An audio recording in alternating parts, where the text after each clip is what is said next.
माने दुख सुखर साथी होचन रानी पंडा बस तांको ऊपर मते लागिला कि सतरे जो आसुनी एबे भाई गोटे मुवी आसछि भाई से कर्म को टक्कर दे दबो। हाँ दे पारे कहीं ना।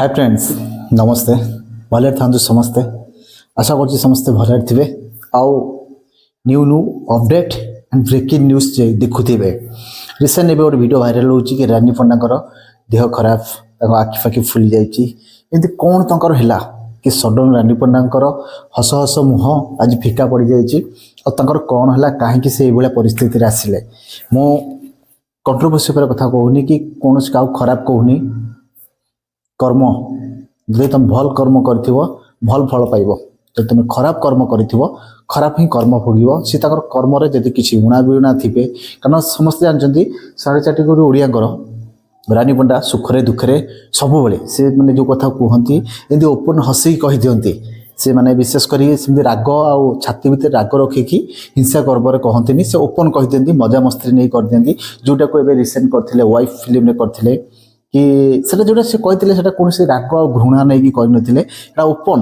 माने गोटे मजा थटार से कहती से बहुत बढ़िया लगे रानी पंडा को ये कहीं ना से बहुत भल मनुष्यटे लोक मैंने जो न पहुँची पारती से रानी पंडा पहुँची पारती बस से हूँ निजर से कौन एमती है कौन से नहीं से जहाँ भी होती भगवान पाखे प्रार्थना से भल हो जातु आउ से सतरे गरीबंकर माने दुख सुखर साथी होचन रानी पंडा बस ये आलोचना करी कि भल मनुष्यटे से बस से जो आउ कि जो बाहर ना नतंगी से भाया नुह ताकू से केते टाइम कौन करते कि से बहुत बढ़िया ये कहबी ना कहीं भल मनुष्यटे जे भगवान भल कर दिंतु आउ कि भाई रिव्यू देखिए मत लगिला कि सतरे जो आसुनी एबे भाई गोटे मुवी आसछि भाई से कर्म को टक्कर दे दबो मारो मुझे मारो भल कंटेंट दम थिला कर्म जंती चली थिला जैसे कर्मर कहानी भलिया कर्मर कंटेंट भलिया दम थो निश्चय कर्म को टक्कर दबो मो को मना करछि मो कहबिनी किंतु कर्म को टक्कर दबा हेले से कर्म करिथिबा दरकार जदि भाई भौणी कहानी की नहीं से भल प्रेजेंट करिथिबे भाई भौणी कहानी की नहीं गोटे भल रिव्यू दउथिबे कि गोटे भाई भौणी कहानी की नहीं समाज रे जेमति घटुची से भली आस्थिबे ताले कंटेंट बहुत भल थिबो बस रहिला फिल्म चलिबो न चलिया कथा तादरे जे भी रोल करचंती तापर एमती भी आगु बहुत फिल्म चले नहीं माने माने चलेनी माने माने कहूनी खराब कथा कहूनी किंतु मैं जोटा कहते पावर पावर से पावर वाला हीरो नुहति सी यदि पावर वाला हीरो होता मुझे कौन कही था कि ये चालू जिते दिन चलिए चालू कि भाई भौणी कहानी जेहेतु आई मुझे सपोर्ट करती भाई भौणी कहानी नहीं कि कहीं भाई भौणी कहानी सबुठ निरा से कहानी के फिका पकई पारे कि से कहानी उपरे केबे भी बाधा विघ्न आसीपे ना बस से भाई भौणी कहानी उपर कही भल बस रहा टक्कर दबा दुई कथा टक्कर दवाई मत लगुनि एमती बहुत फिल्म आसे आसला फरब फरब भी टीम कहते आम कर्म को टक्कर देदेबू रिसेंट से टाइम रे भी भिलियन पड़ता हाई बजेट मूवी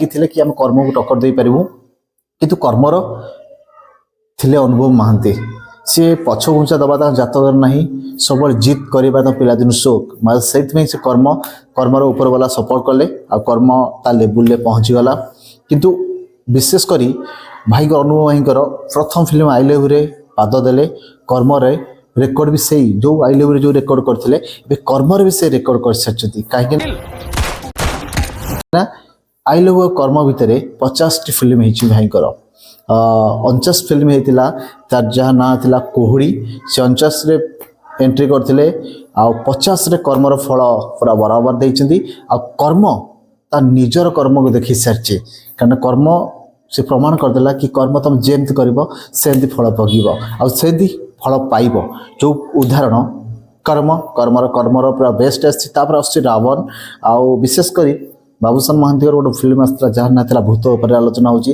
गोटे आउ गोटे फिल्म पोस्टर आम देखी तार ना था अंतर खेमी एमती गोटे कौन आसाला सी कौड़ा गला 2-3टा पोस्टर आसाला बाबूसान महांती से फिल्म पोस्टर रिलीज हो सारी फिल्म ना एमती चलुची चालू संस्था बहुत बढ़िया तुम समस्ते कमेंट कर कि सतरे कौन कर्म को ये ट्रेंड चलेदेवे आ कर्म को फिका पकईदे जदि कर्म को फिका पकईबे ତାହେଲେ କେଉଁ ଫିଲ୍ମ ପକେଇବ ଆଉ କାହା ଫିଲ୍ମ ପକେଇବ। ବିଶେଷ କରି ରିସେଣ୍ଟ ଆସିଥିବା ମୁଭି 2-3ଟି ମୁଭି ଆସିଗଲାଣି, କିଛି ବି ଫରକ ପଡ଼ୁନଥିଲା। ଆଉ ବିଶେଷ ଏବେ ଯେଉଁ ଆସୁଛି ଫିଲ୍ମ ଯାହାର ନାଁ ହେଉଛି ଭାଇ, ଇଏ କ'ଣ ସେମିତିଆ ଭାଇ ହେଇଥିବ ଯେଉଁ ଭାଇ ପାଇଁ ଭଉଣୀ ଅଧା, ଭଉଣୀ ପାଇଁ ଭାଇ ଅଧା, ଯେ ସେମିତି ହେଇଥିବ ମୋତେ ଜାଣିଛି। କିନ୍ତୁ ଆମେ କିଛି ରିଭ୍ୟୁ ଦେଖିଲେନି ଯେ ପୁଣି ଚଲେଇଛନ୍ତି ଇଏ ସେ ବୋଲ ସେ କପି ସେ କପି ସେ କପି। ସେ ତ କହିଲା ବାଲା ଜଣେ ଅଛି, ସେ ବାରମ୍ବାର ସବୁ ଫିଲ୍ମକୁ ଖରାପ ପ୍ରଥମରୁ କହିବ, ଆଉ ମାନେ କହୁଥିବ ଗୋଟେ ପ୍ରକାର ଲେଖୁଥିବ ଗୋଟେ ପ୍ରକାର, ତା ଲେଖାର ଷ୍ଟାଇଲଟା ହେଉଛି ସେଇଭଳିଆ। मारो मुझे मारो। ଆଉ ସେ ତ ଗୋଟେ ଭିଡ଼ିଓରେ ଗୋଟେ କମେଣ୍ଟ ଥିଲା, ସେ କମେଣ୍ଟ ପରେ ସେ ଏଣ୍ଡ କରିଥିଲେ। ଆଉ ତ କମେଣ୍ଟ ରିସେଣ୍ଟ ଦେଇନାହାନ୍ତି, କାହିଁକି ନା ଏଇଥିପାଇଁ କି କମେଣ୍ଟ ଦେବା ତାଙ୍କୁ ଭଲ ଲାଗେ ନାହିଁ, ଆଉ କମେଣ୍ଟର ରିଭ୍ୟୁ ସେ ପଢ଼ନ୍ତି ନାହିଁ। କଣ୍ଟ୍ରୋଭର୍ସି ଉପରେ ମୁଁ ଏଇଥିପାଇଁ ନେଉନି, କାହିଁକି ନା ଗୋଟେ ଫିଲ୍ମ ସପୋର୍ଟ କରୁଛି, ଆଉ ଫିଲ୍ମକୁ ନିହାତି ବି ସପୋର୍ଟ କରିବେ, କାହିଁକି ନା ଓଡ଼ିଆ ଇଣ୍ଡଷ୍ଟ୍ରି ନିହାତି ବଞ୍ଚିବା ଦରକାର। ଆଉ ସେମାନେ ସମସ୍ତେ ଜାଣିଛ ରିସେଣ୍ଟ ଭାଇଙ୍କ ତାଙ୍କ ବାପାଙ୍କ 1 ବାର୍ଷିକୀୟା ମାନେ ବର୍ଷିକିଆ ହେବ, ବହୁତ ଜଲ୍ଦି ମାନେ ହେବ। ଆଉ ସେଟା ତ ଗୋଟେ ଦୁଃଖ। ସେଇଥିପାଇଁ ଭାଇଙ୍କର 2024ର ରଜରେ କୌଣସି ମୁଭି ଆସିଲା, ସେଇଥିପାଇଁ ଭାଇଙ୍କର 2025ରେ ରଜକୁ କୌଣସି ମୁଭି ଆସିଲା ନାହିଁ। କାରଣ ସେମାନେ ବହୁତ ଟେନସନ୍ରେ ଅଛନ୍ତି, ଆଉ ବହୁତ କାମ ତାଙ୍କର ଅଛି, ଯେଉଁ କାମ ପାଇଁ ସେ ଫିଲ୍ମ କୌଣସି ସାଇନ୍ କଲେ ନାହିଁ। ଆଉ ଫ୍ୟାନ୍ସମାନଙ୍କୁ କଷ୍ଟ ଲାଗିବ, କାହିଁକି ନା ରଜରେ ଗୋଟେ ଫିଲ୍ମ ଆସିଲାନି ଭାଇଙ୍କର, ଲାଗୁଥିଲା ଦମଦାର ମୁଭି ଆସିବ କି ଦମଦାର ଲୁକ୍ରେ ଭାଇ ଆସିବେ, ଚାରିଧାମରେ ଆସିଥାନ୍ତେ, କିନ୍ତୁ ଚାରିଧାମ ଆସିଲାନି। କିଛି ଲୋକ ଭାଇମାନେ କହିଲେ ଅଭିମନ୍ୟୁ 2ରେ ଆସିବ, ଅଭିମନ୍ୟୁ 2ରେ ଆସିଲାନି। କିଛି ଲୋକ ଭାଇମାନେ କହିଲେ କି ଭାଇଙ୍କର ଗୋଟେ ଦମଦାର ମୁଭି ହେଉଛି, ତା ନାଁ ଡିକ୍ଲେୟାର ହେଇନି, ସିଏ ବି ଆସିଲାନି। ହେଲେ ବିଗୁଲ 2ଟା ରଖିଥିଲେ, ହେଲେ ରଜକୁ ରିଲିଜ୍ କରିଥାନ୍ତ ବିଗୁଲ 2ଟା, ତାକୁ ବି କଲନି। କିନ୍ତୁ ନା କର୍ମ 2 ହେଲେ କହିଥିଲ, ହେଲେ ତମେ ତ ଏବେ ରିସେଣ୍ଟ ଯାଇଛି, ଏବେ କର୍ମ 2 ଆଣିଥାନ୍ତାନି, ନା ତାକୁ ବି ଆଣିଲନି, କିନ୍ତୁ ଅପେକ୍ଷା କରିଦେଲ କର୍ମ 2 ନେକ୍ସଟ ଦଶହରା। କିନ୍ତୁ ଏଇ ଦଶହରା ଆସୁଛି ଭାଇଙ୍କର, ଯାହାର ନାଁ ହେଉଛି ନେକ୍ସଟ ଦଶହରା ହେଉଛି ବିଗୁଲ, ରଜକୁ ଆସିବ କର୍ମ। କିନ୍ତୁ ଏ ରଜ ପଡ଼ିଗଲା ଇଣ୍ଡଷ୍ଟ୍ରିର ପୁରା ଫାଙ୍କା, କାହିଁକି ନା ଲୋକମାନେ ଅନେଇକି ବସିଥିଲେ ଭାଇଙ୍କର ଗୋଟେ ଫିଲ୍ମ ଦେଖିବା ପାଇଁ, ଯେଉଁ ଫିଲ୍ମକୁ ଲୋକ ଆଗ୍ରହ ସହ ବସିଥିଲେ। କିନ୍ତୁ ନା କିଛି ଆସିଲା ନାହିଁ। ତଥାପି ଘୋଘା କରିବା ଦଶହରାରେ ରାବଣ ସହ ଦେଖିକି, ରାବଣର ସେ ଯାହା ବି ସହିଥିଲେ ତାକୁ ଲିଭେଇବା ପାଇଁ ଆଣିଛନ୍ତି ରାବଣ।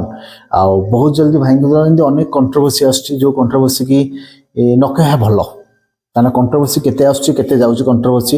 କିନ୍ତୁ ସବୁବେଳେ ସପୋର୍ଟ କରିଥାନ୍ତୁ, ଆଉ ଯେଉଁମାନେ ତାଙ୍କୁ ଭଲ ପାଉଛନ୍ତି, ଯେଉଁମାନେ ସପୋର୍ଟ କରୁଛନ୍ତି, ସେମିତି ନିହାତି ସପୋର୍ଟ କରିଥାନ୍ତୁ। କିନ୍ତୁ ଏ ଭିଡ଼ିଓ ମୋତେ ଏଣ୍ଡରେ କହିବେ, କମେଣ୍ଟ କରିବେ କି ସତରେ କ'ଣ ଭାଇ ଫିଲ୍ମ ଦେବ ଟକ୍କର ଦେବ ଭାଇ କର୍ମକୁ। ମାନେ ଯଦି ଦେଇପାରିଲା ତାହେଲେ ମୋତେ ଭଲ କଥା। କିଛି ଭାଇମାନେ କହିଲେ ଭାଇ ତୁ ଯେଉଁ ରିଭ୍ୟୁ ଦେଉଛୁ ୱାନ୍ ସାଇଡ଼୍ ଦେଉଛୁ, ମାନେ ଗୋଟେ ଲାଗୁଛି ତ ରିଭ୍ୟୁ ଦେଖିଲା ପରେ ଲାଗେ କି ତୁ ସବୁବେଳେ ଗୋଟେ ହିରୋକୁ ସପୋର୍ଟ କରୁଛୁ ଆଉ ଗୋଟେ ହିରୋକୁ ଫୋପାଡ଼ି ଦେଉଛୁ। କେମିତି ଦେବିନି ଭାଇ? ଆଇଲେହୁରି ପାଦ ଦେଲେ, କର୍ମରେ କର୍ମଫଳ ସମସ୍ତଙ୍କୁ ଦେଲେ, ହିସାବ ସମସ୍ତେ ବରାବର ପାଇଲେ, ଆଉ ନିଜର ଗର୍ବ ଅହଙ୍କାର ସମସ୍ତଙ୍କୁ ଚୁନା ଚୁନା କରିଦେଲେ। ସେ ହେଉଛନ୍ତି ସୁପରଷ୍ଟାର, ଅଲିଉଡ଼ ଇଣ୍ଡଷ୍ଟ୍ରିର କିଙ୍ଗ। ମାନେ ମୋତେ ତାଙ୍କୁ ହିଁ କିଙ୍ଗ ଲାଗେ, କାହିଁକିନା ତାଙ୍କଠୁ ଅଧିକା ମୋତେ କିଙ୍ଗ କାହାକୁ ଲାଗେ ନାହିଁ। ଆଉ ଏମିତି କାହାର କଣ୍ଟେଣ୍ଟ ଦମ୍ ନାହିଁ ଯେ ତାକୁ ସେ ଟକ୍କର ଦେଲା ଭଳିଆ। ବାସ୍ ଏଇ ଥିଲା ରିଭ୍ୟୁ। ମୁଁ ଏଇଥିପାଇଁ ଭିଡ଼ିଓ କିଛି ଆଣିନଥିଲି, କାହିଁକି ନା କୌଣସି ଇଣ୍ଡଷ୍ଟ୍ରି ଉପରେ ଫିଲ୍ମ ଅପଡ଼େଟ୍ ଆଣିବା ପାଇଁ। କିନ୍ତୁ କିଛି ଲୋକଙ୍କର ମାନେ ନିଜର ଭ୍ୟୁ ପାଇଁ ସେ ଯେଉଁ ରିଭ୍ୟୁ ଦେଉନାହାନ୍ତି, ସେଇଥିପାଇଁ ମୁଁ ଭିଡ଼ିଓଟି ଆଣିଲି। ଦେଖାଯାଉ କ'ଣ ହେଉଛି କ'ଣ ନାହିଁ। ନେକ୍ସଟ ଦେଖାହେବ ନୂଆ ଗୋଟେ ଏପିସୋଡ଼, ନୂଆ ଗୋଟେ ଦମଦାର ଭିଡ଼ିଓରେ। ଆପଣଙ୍କ ଭଲ ପାଇବା, ଆପଣଙ୍କ ସପୋର୍ଟ ସବୁବେଳେ ସେମିତି ମୋ ମଥା ଉପରେ ଥାଉ, ଆଉ ନିଶ୍ଚୟ ଆପଣଙ୍କ ଭଲ ପାଇବା ଆଶୀର୍ବାଦ ହେଇଥାଉ। ବାସ୍ ସେଇଥିପାଇଁ ରହୁଛି। ଦେଖାହେବ ଆପଣଙ୍କ ସହିତ, ଆପଣଙ୍କ ଭଲ ପାଇବା, ଆପଣଙ୍କ ସପୋର୍ଟରେ। ସତରେ ଫିକା ପକାଇଦେବ କି ଭାଇ ଫିଲ୍ମ କର୍ମକୁ? ଯଦି ସେ ଫିକା ପକାଇଦେଲା ଦେଖାଯିବ, ସେତେବେଳେ ନେକ୍ସଟ ରିଭ୍ୟୁ ଆଣିବି। କାରଣ ବହୁତ ଜଲ୍ଦି ରିଲିଜ୍ ହେଉଛି ଭାଇର କାହାଣୀକୁ କ'ଣ ଅଛି, ଭାଇର ଭଲ ପାଇବା କ'ଣ ଅଛି, ସେ ଭାଇ କେମିତି କାହାକୁ ଭଲ ପାଇବା ଦେଉଛି, ଆଉ ସେ ଭାଇ କ'ଣ ତା ଭଉଣୀକି ସତରେ ଭଲ ପାଉଛି, ଆଉ ଯଦି ଭଉଣୀକି ପ୍ରକୃତରେ ଭଲ ପାଉଛି ତାହେଲେ ଭାଇ ଭଉଣୀର କାହାଣୀ ଆଉ ଭାଇ ଭଉଣୀର ସମ୍ପର୍କ ଦୁନିଆଠୁ ବଡ଼ କିଛି ନାହିଁ, ବୁଝିଲେ? ଆଉ ମୁଁ ଏଇଥିପାଇଁ କହୁଛି, ଗୋଟେ ଭାଇ ଭଉଣୀର ସମ୍ପର୍କ ନେଇକି କହୁଛି, ମୁଁ କୌଣସି ଫିଲ୍ମ କହୁନି, କେଉଁ ଫିଲ୍ମ ଖରାପ କହୁନି, କିନ୍ତୁ ଭାଇ ଭଉଣୀ ସମ୍ପର୍କ ନେଇକି କହୁଛି। ଭାଇ ଭଉଣୀର କାହାଣୀ କୌଣସିଠୁ ବଡ଼ ନାହିଁ, ଆଉ ଭାଇ ଭଉଣୀର ସମ୍ପର୍କ ସବୁଠି ନିବିଡ଼ ଆଉ ବହୁତ ଜଲ୍ଦି ତାପରେ ଆସୁଛି ସନାତନୀ ତାପରେ ରିଭ୍ୟୁ ଦେବା। ତାହେଲେ ବାସ୍ ଆଜି ପାଇଁ ଏଇଠି ହେଉଛି। ନମସ୍ତେ। କମେଣ୍ଟ ଦେବେ ସତରେ କ'ଣ କର୍ମକୁ ସେ ଫିକା ପକାଇ ଦେବ ଭାଇ। ମତେ ମୋ ଭଉଣୀ ଦରକାର।